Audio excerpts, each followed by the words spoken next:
Hi guys, কেমন আছো তোমরা সবাই? আশা করি তোমরা সবাই ভালো আছো আর আমিও ভালো আছি। তোমাদের সবাইকে পূর্ণিমা সোনু চ্যানেলে স্বাগত রইল আর তার সাথে অনেক ভালোবাসা। তো দেখতে পাচ্ছ ভিডিওটা আমি স্টার্ট করে দিয়েছি আজকে সকাল সকাল।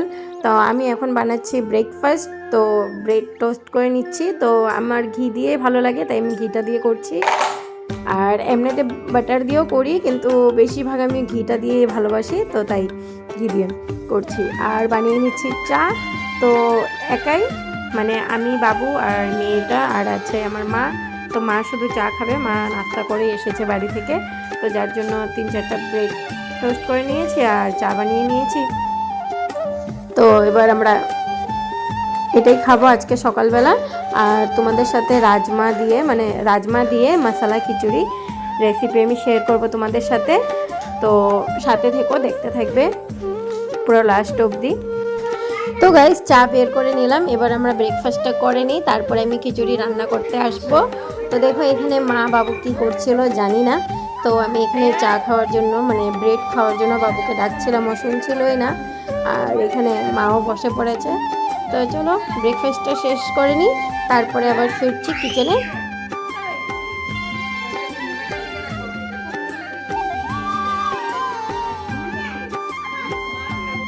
তো গাইস, চলে আসলাম রান্নাঘরে, দেখতেই পারছো। তো সবার প্রথমে আমি মুগ ডালটাকে হালকা করে ফ্রাই করে নিচ্ছি। আর আমি আজকে রেসিপিটা যে রান্না করব সেটা কুকারে বানাবো না, তো পুরোটাই সসপ্যানে বানাবো। তো আমি যেভাবে বানাই সেইভাবেই তোমাদের সাথে শেয়ার করব। আর দেখো কিছু সবজি কেটে নিয়েছি, ফুলকপি, শিম, বেগুন আর স্কোয়াশ কেটে নিয়েছি। আর এখানে ফুলকপি বেগুনটাকে আলাদা করে নিয়েছি আর শিম কোয়াশটাকে একসাথে করে রেখে দিয়েছি। এই দুটো আলাদা করেছি কেন, যে ফ্রাই করব বলে আমি, মানে খিচুড়িতে ডাইরেক্ট দিলে আমার ভালো লাগে না, তো আমি একটু হালকা করে ফ্রাই করে নিই। তোমরা চাইলে এমনও দিয়ে দিতে পারো ডাইরেক্ট। তো চলো এবার দুটোই আমি একসাথে ভেজে নিব, কেন যে একটু একটু তো, তাই আলাদা করে ভাজছি না। এখানে নিমক আর দিয়ে দিব হলদি, দিয়ে ভালো করে লাল লাল করে ভেজে তুলে নিব।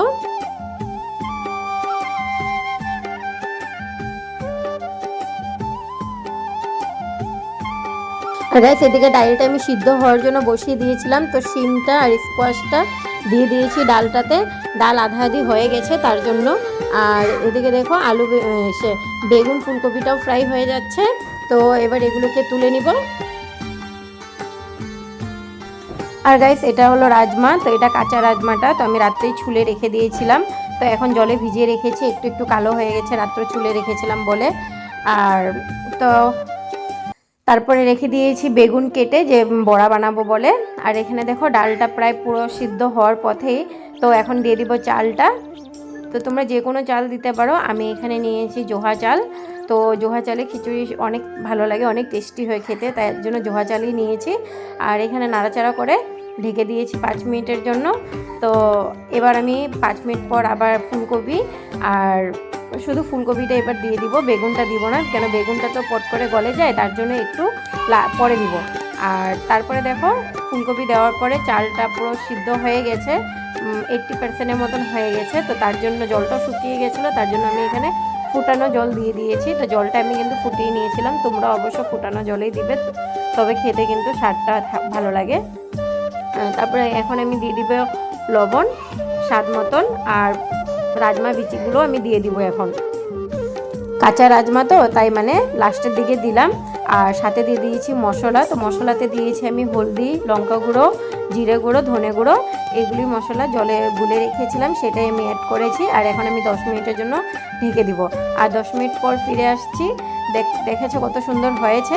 তো এবারে এখনও 5 মিনিটের মতন বাকি আছে হওয়া। তো আবারও 5 মিনিটের মতন ছেড়ে দিব, জানি একটু আরও গলে যাক আর একটু ঘন হয়ে যাক। তো তারপর 5 মিনিট পর আমি দিয়ে দিয়েছি বেগুন। তো বেগুনটা দিয়েও আমি 5 মিনিটের মতন ছেড়ে দিব।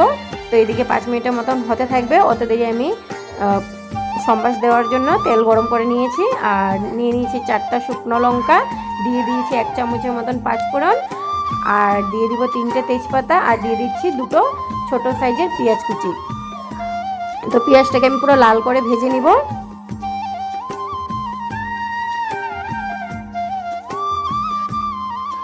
তো গাইস, পেঁয়াজটা দেখতে পাচ্ছ পুরো লাল করে ভাজা হয়ে গেছে। এবার দিয়ে দিচ্ছি আদা কুচি। তো আদাটা দিয়ে আমি একটু ফ্রাই করে নিব 2-3 সেকেন্ডের মতন। আর এবার দিয়ে দিব খিচুড়িটা।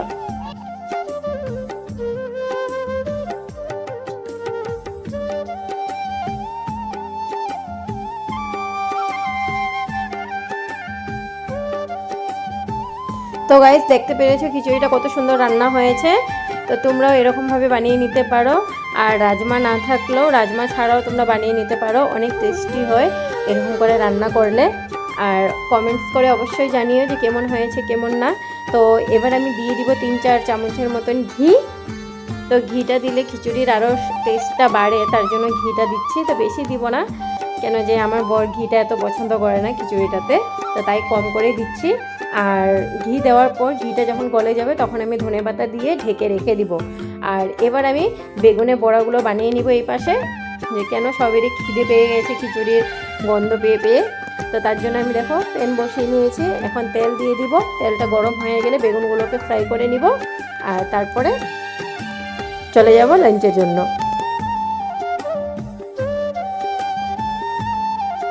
তো গাইস সব রেডি হয়ে গেছে, দেখো এখানে খিচুড়ি রান্না হয়ে গেছে, দেখতে পাচ্ছ অনেক সুন্দর হয়েছে। আর পাঁপড় ভেজে নিয়েছি, বেগুনও ভেজে নিয়েছি। তো এবার খিচুড়িটাকে আমি ভালো করে মিশিয়ে নিই ধনেপাতাটার সাথে, পুরো গরম গরমই রয়েছে। আর এখানে দেখো আয়নও বদমাশি করছে। তো এবার খিচুড়িটাকে ভালো করে মিক্স করে নিব, তারপরে প্লেটে বের করব আর বের করে খাওয়া শুরু করে দিব। তো দেখতেই পাচ্ছ খিচুড়িটা কত সুন্দর হয়েছে, পুরো পারফেক্ট হয়েছে, না বেশি জল জল রয়েছে না বেশি শুকিয়ে গেছে। এরকমই খিচুড়ি খেতে কিন্তু অনেক স্বাদ লাগে। তো তোমরা অবশ্যই ট্রাই করো বাড়িতে। তো গাইস ভিডিওটা আমি এখানে শেষ করছি, ভালো লাগলে লাইক শেয়ার কমেন্টস করে অবশ্যই জানিয়ে। Tata bye bye. আর সাবস্ক্রাইব করে নিও, পাশে থাকা বেলটাকে প্রেস করে